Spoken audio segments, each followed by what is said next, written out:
So the next question is, how long does it take to make a video? That's really like asking how long is a piece of string. Okay,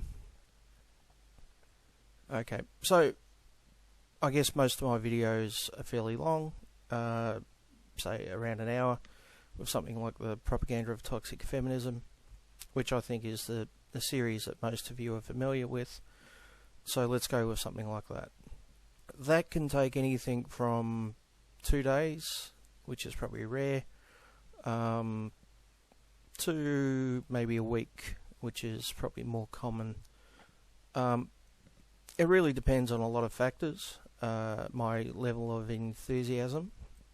Some articles and videos are a hell of a lot easier to get through than others. Like the Kevin Logan period, those 5 videos, I flew through them. They were pretty fun to do and fairly easy to do, and I quite enjoyed them. So my level of enthusiasm was fairly high. But when you get to articles like James Fell's article, where it was just all ad homs, and there's no real challenge in refuting them, it's draining, because it's just, you're just dealing with an idiot who's spreading absolute fucking bullshit. And you know, I still think it's important to expose those type of articles, because we often get accused of you know, being the bad guys who use abuse and all this other bullshit, which in fact the other side uses, I think, far more regularly than we do.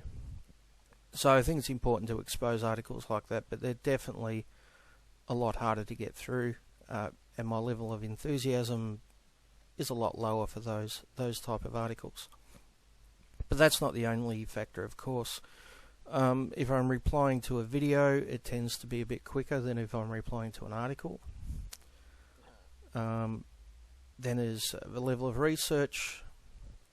Some articles or videos don't really require that much research. They just require a simple counter argument, or I already know where the counter evidence is, so it's easy to find. Other times I have to hunt something down, and that might take, you know, an hour or two, which really slows down the process.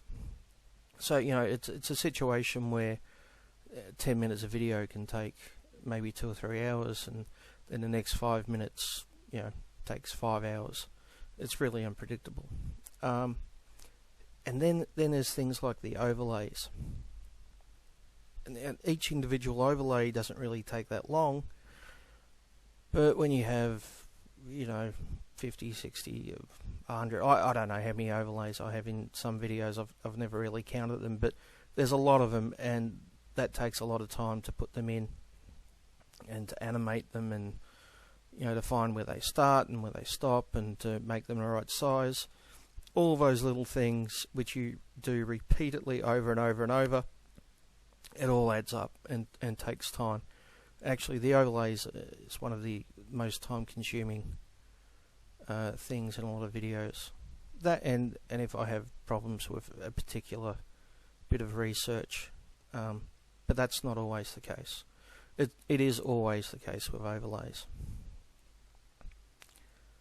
So yeah, there's lots of factors. So it's really hard to determine how long a particular video is going to take. Sometimes I think I'm going to shoot through something quickly, and it just slows down and takes forever, probably because of 1 or 2 factors that, you know, interrupt the workflow. Other times I think it's going to take forever to get through something, and I fly through it. So it can be really unpredictable. Okay, next question, I guess. Why did you start making videos? Well, I joined YouTube, I think it was it late 2011 or early 2012, something like that. And I basically spent 2012 watching a lot of atheist videos, taking part in debates in the comment section, And I watch a lot of conspiracy videos as well. Not that I'm a conspiracy theorist, I'm actually an anti-conspiracy theorist. But I enjoy watching and listening to people's arguments and countering them, as you may have noticed.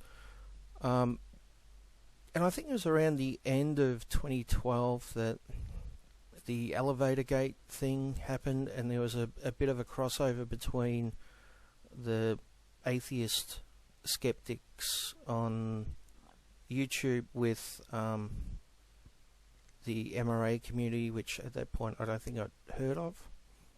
And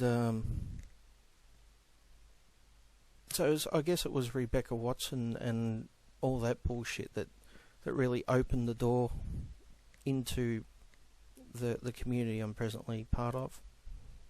And early on I came across Micro, and from going from memory, I might have the order a little bit out here because it was a couple of years ago, but from memory, Micro did a video on John the Other and his posters being ripped down, and John confronting some of the feminists. Is it Scared Weird Creepy Girl or something like that Micro called her? I can't remember. Very funny video though. And that led me from memory to John the Other, and I think from John the Other I discovered Karen, and then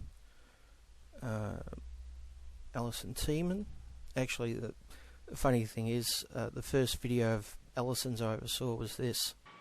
Hi, my name is Raven Moon Dragon, and I'm a Tumblr feminist. But it wasn't really until the protests at the University of Toronto with Shanty Binks screeching and the protesters pulling the fire alarm that I decided to make videos. I had been thinking about it beforehand, but that really was the straw that broke the camel's back. The simple answer, I guess, to your question is I thought there was some things that needed to be said, so I stepped up and started to say them. But that's the process that led me to that. Mind you, although I really didn't know what the men's rights movement was before then, I guess in a sense I've always been an MRA, because whenever I've seen someone say something fucking sexist or display sexist towards men or double standard towards men, I've always pulled them up on it. You know, like this fucking man flu shit we get every year. I remember a few years ago now, this is before I start making videos, I guess you would call her an acquaintance on Facebook, posted some fucking man flu thing, and I made the point about, you know, it not really being that funny because men typically don't go to see the doctor when they're sick in any case.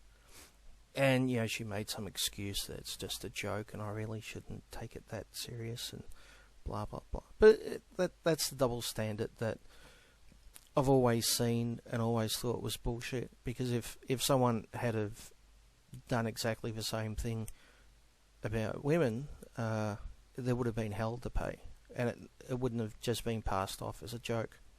And I honestly don't remember when I first learnt about circumcision. I think it was sometime in my youth. I was quite young, I think, and I just remember being horrified by the fact that some parents would do that to their children, and I'm still horrified by it.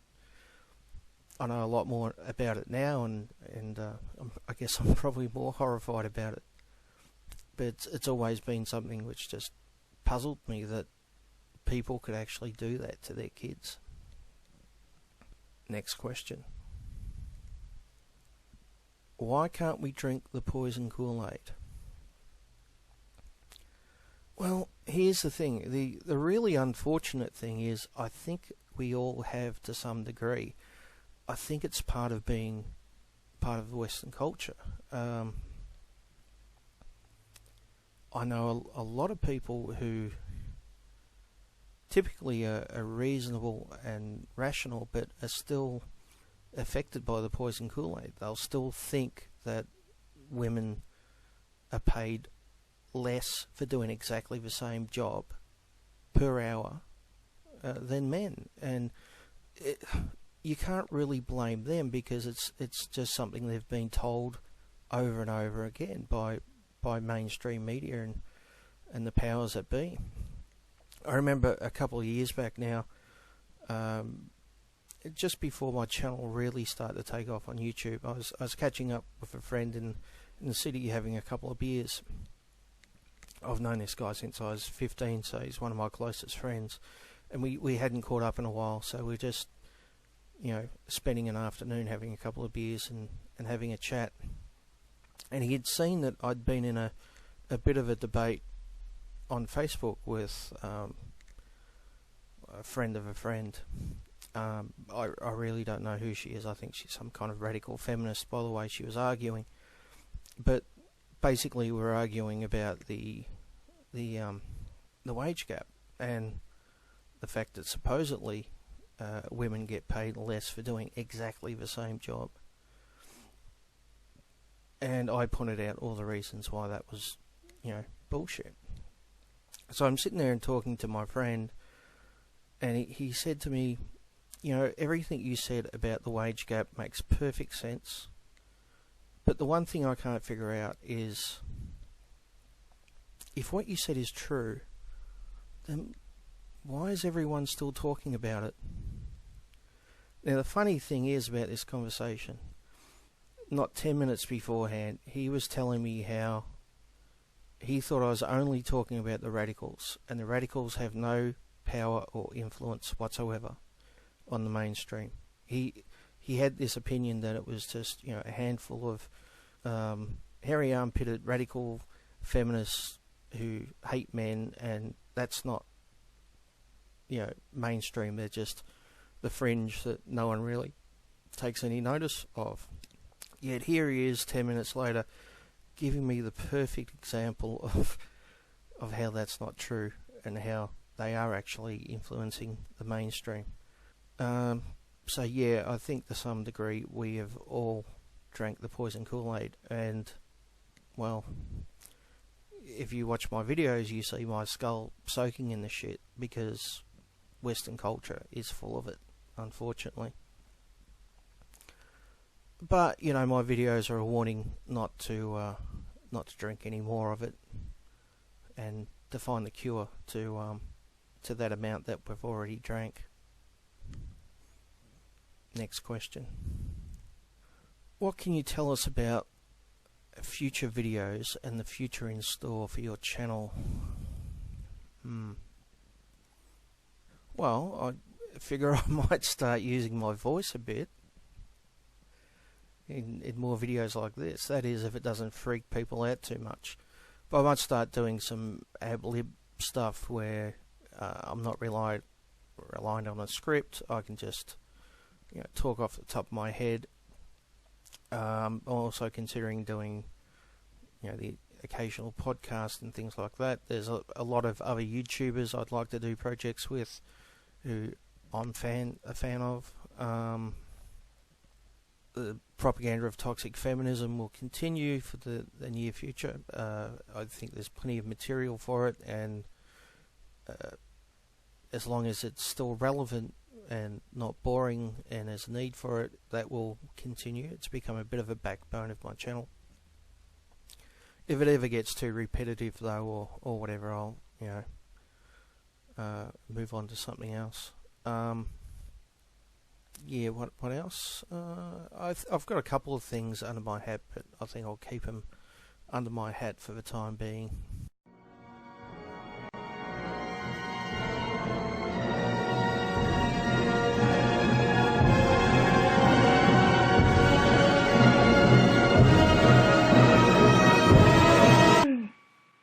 I'm so glad I'm a feminist because I need to think about things other than, how to get my tits and my face in the frame at the same time.